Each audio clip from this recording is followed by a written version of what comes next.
Hi friends! మనకి AP రాష్ట్రంలో దీపం పథకం కింద ప్రతి సంవత్సరం 3 ఉచిత గ్యాస్ సిలిండర్లు ఇస్తున్న విషయం తెలిసిందే కదా! ఇప్పటికే చాలామంది మొదటి ఉచిత గ్యాస్ సిలిండర్ బుక్ చేసుకొని సక్సెస్‌ఫుల్‌గా సబ్సిడీ అమౌంట్ కూడా వాళ్ళ బ్యాంక్ అకౌంట్‌లో జమ చేయడం అయితే జరిగింది. కానీ ఇంకా చాలామందికి సిలిండర్ బుక్ చేసుకున్నప్పటికీ సబ్సిడీ అమౌంట్ అనేది జమ కాలేదు. సో, ముఖ్య కారణాలొచ్చేసి ఈకేవైసీ అలానే ఎన్‌పీసీఐ లింకింగ్ అని అయితే మనకి చెప్పారు. ఆ 2 సక్సెస్‌ఫుల్‌గా కంప్లీట్ చేసుకున్నా కానీ చాలామందికి సబ్సిడీ అమౌంట్ అనేది బ్యాంక్ అకౌంట్‌లో అయితే పడలేదు.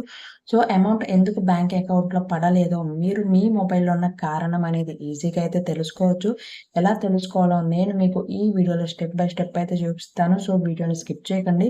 ఆల్రెడీ మనకి ఏప్రిల్ 1 నుంచి రెండో ఉచిత గ్యాస్ సిలిండర్ బుకింగ్స్ కూడా స్టార్ట్ అయిపోయాయి. జూలై 31 లోపు ఇంకెవరైనా బుక్ చేసుకున్నట్లయితే బుక్ చేసుకోండి. సో, ఈ వీడియోని మీ ఫ్యామిలీ అండ్ ఫ్రెండ్స్ కూడా షేర్ చేసి, వాళ్ళు కూడా ఈ ఇన్ఫోని తెలుసుకునేలా అయితే చేయండి. మరిన్ని ఇలాంటి ఇన్ఫర్మేటివ్ వీడియోస్‌ని మిస్ అవ్వకూడదంటే వీడియోని లైక్ చేసి ఛానెల్‌ని సబ్స్క్రైబ్ చేసుకోవడం మాత్రం మర్చిపోకండి. ముందుగా మీ మొబైల్‌లో వాట్సాప్‌నైతే ఓపెన్ చేయండి. మనకి ఏపీ రాష్ట్ర ప్రభుత్వం వాట్సాప్ గవర్నెన్స్ సర్వీస్ ఒక నంబర్‌నైతే ప్రొవైడ్ చేసింది కదా!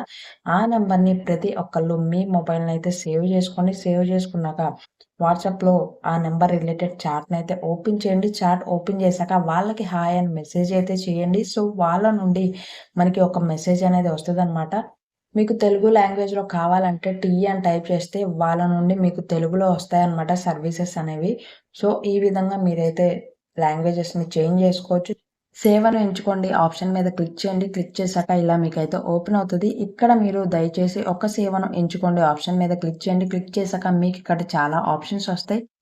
సివిల్ సప్లై సేవలో ఆప్షన్ ఉంది కదా! దాని మీదైతే క్లిక్ చేయండి. క్లిక్ చేశాక ఇలా ఓపెన్ అవుతదనమాట. ఇక్కడ మీరు ఫస్ట్ ఆప్షన్ దీపం స్థితి ఆప్షన్ అయితే సెలెక్ట్ చేసుకోండి. సెలెక్ట్ చేసుకున్నాక కింద మీరు ఈ బాక్స్‌లో మీ రేషన్ కార్డ్ నంబర్ కానీ, మీ సిలిండర్ నంబర్ కానీ ఎంటర్ చేయాలి. ఫర్ ఎగ్జాంపుల్‌గా ఇక్కడైతే నేను మీకు రేషన్ కార్డ్ నంబర్‌ని ఎంటర్ చేస్తున్నాను. ఎంటర్ చేశాక నిర్ధారించండి ఆప్షన్ ఉంది కదా!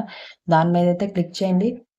క్లిక్ చేశాక మన నుండి వాళ్ళకి ఒక రెస్పాన్స్ అనేది సెండ్ అవుతదనమాట. మనం మెసేజ్ చేసినట్టు ఈ విధంగా స్క్రీన్ మీదైతే చూపిస్తది. సో, మనకి ఉచిత గ్యాస్ సిలిండర్ సబ్సిడీ అమౌంట్ అనేది బ్యాంక్ అకౌంట్‌లో ఎందుకు జమ కావట్లేదో కారణం అనేది మనకి మెసేజ్ ఫార్మాట్‌లో వాళ్ళైతే సెండ్ చేస్తారు. సో, వీళ్ళకొచ్చిన ఇష్యూ వచ్చేసి కరెంట్ బిల్ అనేది 300 యూనిట్ల కన్నా ఎక్కువ రావడం వల్ల వీళ్ళకైతే ఉచిత గ్యాస్ సిలిండర్ సబ్సిడీ అమౌంట్ అనేది పడట్లేదనమాట. సో, ఇదే విధంగా మీరు గూడా ఎందుకు సబ్సిడీ అమౌంట్ పడట్లేదో ఈజీగా అయితే తెలుసుకోవచ్చు.